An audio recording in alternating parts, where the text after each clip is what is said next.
there? I'm sitting, listening to... It's the quietest I've ever heard you, actually. Well, I'm reflecting on what people are saying. Look, I understand the strength of opinion that there is here in Hull, but the question was about what is the point of getting Brexit done. The issue is, if the UK does leave on the basis of what Boris Johnson has put forward, that is simply not getting Brexit done, because we've got to go into the trade talks on the future relationship.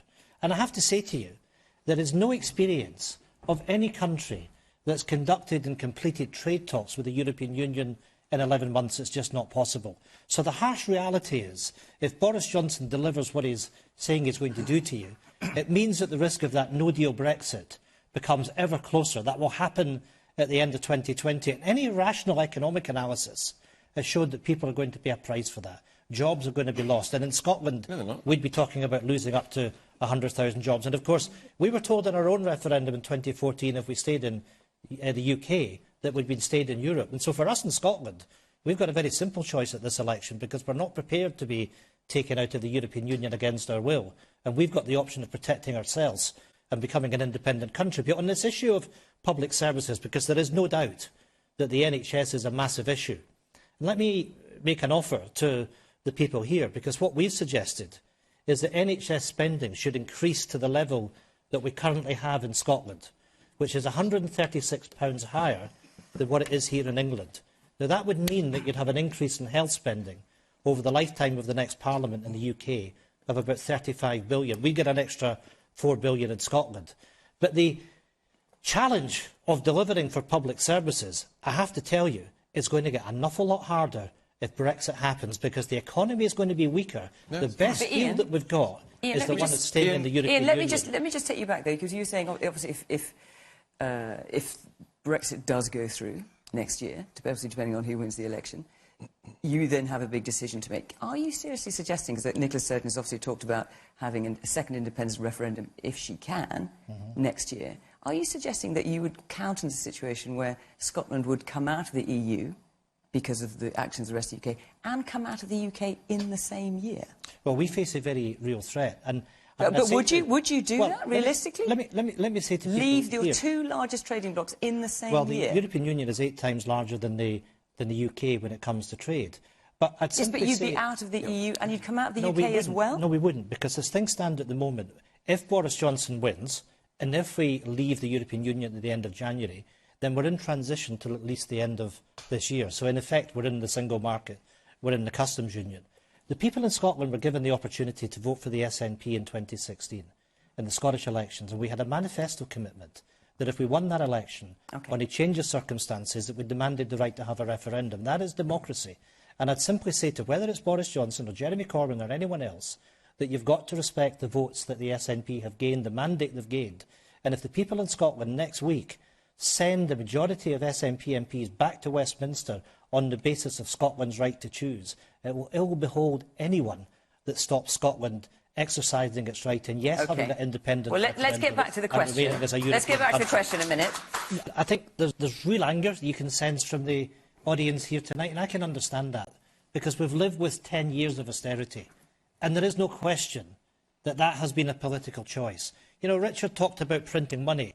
Well, government has printed money, because they embarked on a massive quantitative easing programme, where they've taken £445 billion of your money and given it to the banks. That's why the banks' profits have gone up.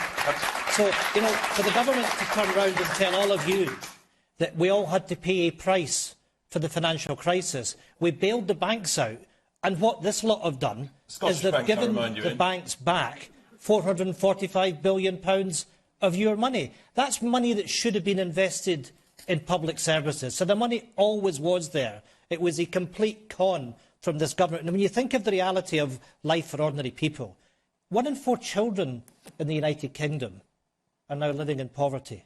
65% of those in poverty are in work. And you had the situation where many millions of people were having to rely on working tax credits, and the Conservatives wanted to cut that. They willfully put people into poverty. And, you know, when you talk about the pensioners, you talk about 1950s women, and I agree on this with Analyse, because it's an absolute disgrace that 3.8 million women had their pension rights taken from them In many cases, they didn't know it was happening. They got 14 months' notice, and their pensionable age was increasing from 60 to 66. How dare any government behave in such a manner to people that have worked all their life? Now, we costed proposals in the last Parliament that would have addressed this issue, and it simply is not right that we don't give compensation to this woman. But my final point, if I may, Fiona, we have some responsibility for tax in Scotland, and we have a progressive tax regime.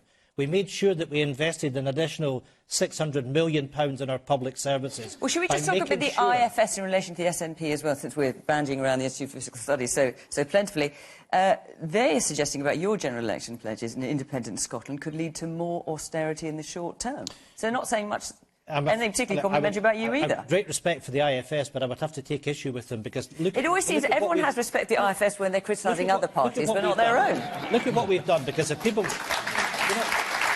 If people from Hull or elsewhere want to come and live in Scotland, they're very welcome, because we've mitigated some of the worst effects of Tory austerity. We've invested to make sure that we removed the bedroom tax that particularly punished the disabled, that were put into an perilous situation. We've tried to take actions where we can to take off the harsh edges of universal credit that were leading to people OK, let's not go into a long list. There's a lot of things that the Scottish Government have done, quite thankfully. We've taken our responsibilities, and unlike this lot, we balance our budget. You've got a 7% deficit at the moment, as far as I'm aware. But, Ed. No, the Scottish... Hold on. The Scottish Government balances its budget. The deficit is a UK deficit. We don't have responsibility for that deficit. That's down to the UK Government, not us. Scotland deficit is 7%, the UK deficit is 3%. Yes, but that deficit is part of the function of being part of the United Kingdom. OK. If the UK Government wants to give us full control of our economy, we'll fix